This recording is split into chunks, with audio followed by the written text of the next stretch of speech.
Scotland বিএনপির আহ্বায়ক আব্দুর রহিম জাকিরের সভাপতিত্বে সংবর্ধনা সভাটি পরিচালনা করেন যুগ্ম আহ্বায়ক আব্দুল মুহিত খান বাদশাহ। বক্তব্য রাখেন অ্যাডভোকেট মোস্তফা আহমেদ, খন্দকার জাহাঙ্গীর আলম, মনোহর প্রভেদ জুয়েল, আজম আলী সাহা, আসমা মিরন, আলাউদ্দিন আহমেদ, কমিউনিটি ব্যক্তিত্ব মীর শাহজাহান, বাংলাদেশ সমিতির সাবেক চেয়ার নুনু মিয়া এবং সংগঠনের প্রধান উপদেষ্টা আব্দুল মুক্তাদির চৌধুরী। বাংলাদেশকে একটি দুর্বল এবং পরনির্ভরশীল রাষ্ট্রে পরিণত করার ষড়যন্ত্রমূলক লক্ষ্য নিয়েই আবির্ভাব হয়েছিল তৎকালীন ১/১১-র।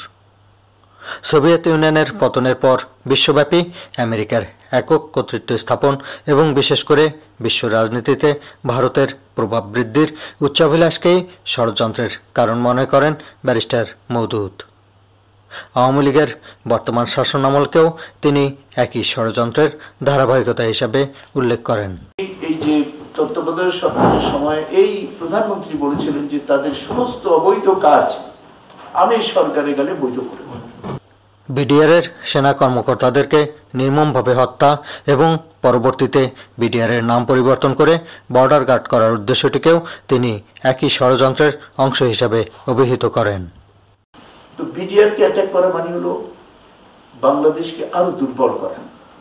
কারণ আমাদের একটা বিডিআরের জওয়ানকে দেখলে বিএসএফরা পালায় যেত আগে, এখন সে বিডিআর কি করেছে বর্ডার গার্ড, নাম দিয়েছে বর্ডার গার্ড, বাড়ির গার্ড।